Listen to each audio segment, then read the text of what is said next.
Pinupuri ka namin, O Diyos, Ama, Anak at Espiritu Santo. Salamat, Ama, na ibinigay mo sa amin si Jesus na iyong anak, na namatay para sa aming kasalanan, iyong muling binuhay, iniakyat at iniluklok sa iyong kanan sa langit. Salamat na ibinigay mo sa amin ang iyong banal na Espiritu, at sa pamamagitan niya ay ibinuhos mo ang iyong pag-ibig sa aming puso. Salamat, Ama, na sa pamamagitan ni Jesus kaysa ng Espiritu Santo ay makakapanalangin kami ng sarilinan sa iyo sa aming silid o saan man kami naroroon.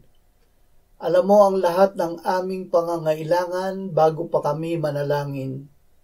Sasabihin namin ito sa iyo dahil kami ay sumasampalataya na ikaw ay kaniig namin at tumutugon sa aming panalangin. Amen.